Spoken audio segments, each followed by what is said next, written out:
up in the greatest country in the world. On November 3rd, I woke up in the greatest country in the world. And on January 21st, I will wake up in the greatest country in the world. Joe Biden would have us believe that we are in for a dark, dark winter and that America will no longer be America. But I, alongside 75+ million other American patriots, will not let that happen.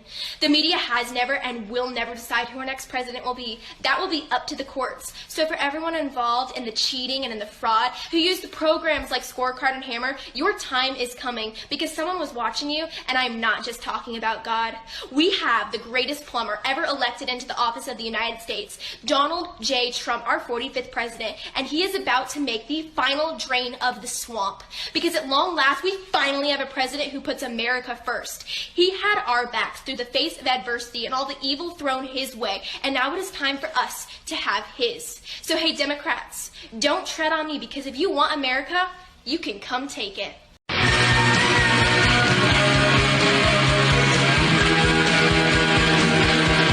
Our agriculture states. So they're Trump-supported states. Let me ask you Democrats this.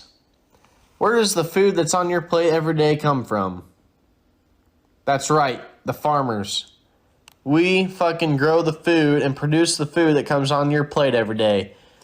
And what's Biden wanting to do for the farmers? Absolutely nothing. Trump supports farmers and farmers support Trump. California are nothing but fucking liberals. Fuck you. Nebraska, you grow shitty corn. That's why you can't decide on who to vote for. Trump 2020, let's go. American patriots are fed up with the corruption from the local level to the highest level of our government, and we are going to take this country back. We are not going to be intimidated. We are not going to back down. And I am going to expose every one of them. President Trump won by a landslide. We are going to prove it. Release the Kraken.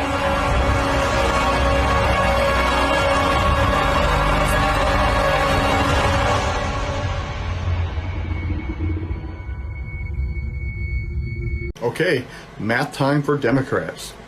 Washington State is a red state. Whoa! No! We won the election! Shh. The majority of Washington State is red. The only majority that you guys have is the numbers, and that only applies to voting. It doesn't apply to anything else. We have the majority of land. That footprint, that area between the borders is primarily Republican. It has nothing to do with the amount of people living there. It has to do with the majority of ground, the majority of land owned. Do you understand that? We still have 40% of the population here. You have only got about 60% of it.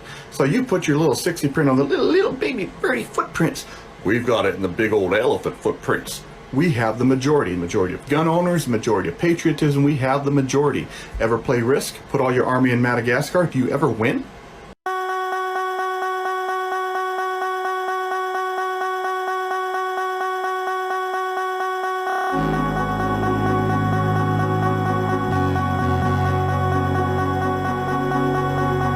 So I find this comment actually very interesting. For those of you that don't know, this comment came off a video where I used a Luke Combs song to say that I stand up for the American flag during the Pledge of Allegiance. And I just think it's kind of sad and says a lot about the left that standing up for the American flag and saying God bless America isn't associated with both presidential candidates and therefore not associated with both political parties. Because I don't know if you're aware of this, Joe Biden actually isn't running for president of liberals. He's running for president of America. 1 second, let me wrangle up all of my brain power all at once. December 14th, when the Electoral College actually votes. Okay, if you're a Trump supporter and you're on this app, just stop scrolling for a second. So personally, when I post Trump-related stuff on TikTok, I get so much hate for it. But now I have this genius idea. So just hear me out. I'm gonna form an army of Trump supporters. And anytime someone posts something and they get a bunch of hate, we're gonna storm the comment section. If you wanna be a part of this, drop a follow, and then when someone's getting attacked, I'll make a video about it, and then you guys know what to do. And for other people doing this, be nice. By the way, I have a bit of a shoulder injury, so it was too tall of an order to film my own video, so my wife is filming today. See, if it, just for verification, see, I just squeezed her posterior. That's the beauty of having a ring. I can do it whenever I want. I don't need consent. So.